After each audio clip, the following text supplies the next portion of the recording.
fantastic to see so many of you here tonight. As Justine said, my name is Sinead Redmond. I'm here for the Association for the Improvement in Maternity Services, and we want to tell you a bit about what difference the 8th Amendment makes to all of us. Everyone in Ireland with a womb, that's who's negatively affected by the existence of the 8th Amendment. This is so much broader and larger in scope than the incredibly narrow scope of the Protection in Life and Pregnancy Act, which, as we've seen in the truly horrendous case of this young woman, won't even be applied when it's really desperately needed in the worst situation imaginable.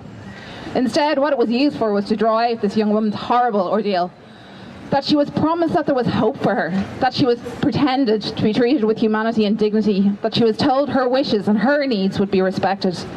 In short, she was lied to, she was further exploited, and her body was violated all over again. 2 psychiatrists agreed that Migrant X was suicidal and should have access to the abortion that she'd been requesting since she first found out she was pregnant at 8 weeks gestation. However, a single obstetrician overruled this, despite agreeing that the woman was suicidal.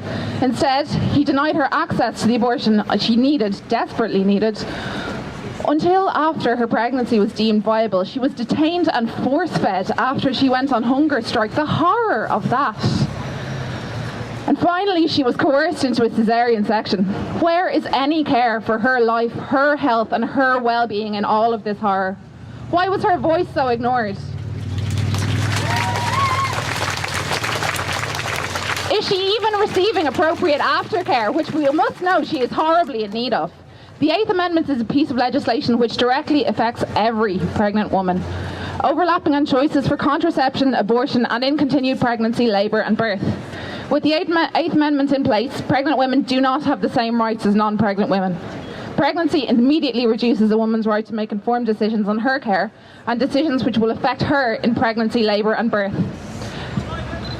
Nobody who wasn't pregnant on hunger strike would have been force-fed. Nobody who wasn't pregnant would have had a court order sought against them to forcibly carry out major abdominal surgery. AIMS Ireland hear on a weekly, if not daily basis of pregnant women being coerced into interventions and surgery they do not want and there is no medical justification for. We saw this in Waterford with Mother A in 2013, where a court order was sought against another migrant woman to coerce her into a caesarean section. We saw it with Bimbo Onanuga, who, when her baby died in her womb, was administered a drug, Cytotec, which caused a severe uterine rupture. When she sought help in the rotunda where she was, for the intense pain she was experiencing, she was told she was exaggerating, and she was sent home. She later died 3 days later from that uterine rupture. We saw it again this weekend in the case of Migrant X, who was coerced into continued pregnancy she did not want, and then further coerced into major surgery she also did not want. It's concerning, though far from surprising, that Migrant X was not Irish.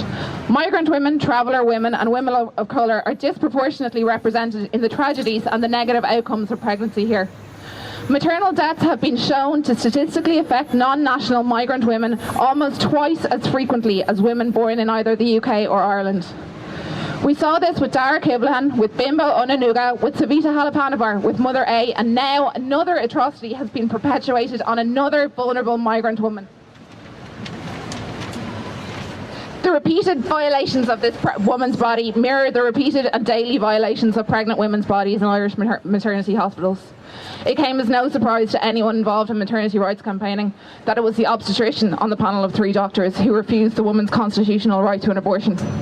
Women's voices and women's rights do not exist in Irish maternity wards. This is enshrined in the HSE's national consent policy, which specifically excludes pregnant women from being able to refuse procedures carried out upon their own bodies because of the existence of the 8th Amendment. Instead, it cites the High Court as the appropriate decision makers for these women. AIMS regularly hear from pregnant women who have been threatened with child protection orders to coerce them into interventions they do not want. How many violations of women's rights and bodies in Irish maternity hospitals will it take before a stop is put to these outrages? Again, coerced C-sections are not a rarity in Irish hospitals, and the concept of pregnant women needing to consent to what happens to their bodies is regarded as irrelevant by both the HSE and the courts. We saw this in the High Court in Kerry 2 weeks ago, in the ruling in Ciara Hamilton's case, where the judge decided that despite her testimony that she did not consent to an invasive medical procedure, which led to her requiring an emergency C-section and permanent damage to her son, she in fact had consented, as he did not believe any woman would go against medical professionals. How frightening is that?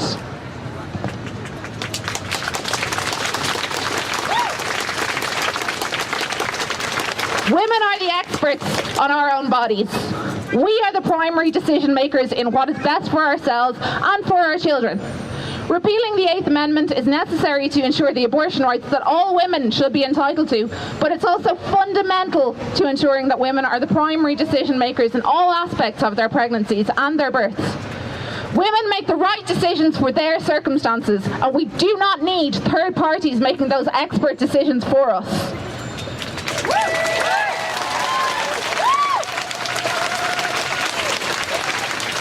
Our laws must demonstrate that this autonomy in decision-making about our bodies and births is finally respected.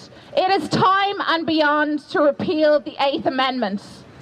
AIMS Ireland fully supports the reproductive choices and rights of all women, and we will continue to strongly advocate and campaign for these rights. Thank you for coming and thank you for listening. I'll see you here again on Saturday.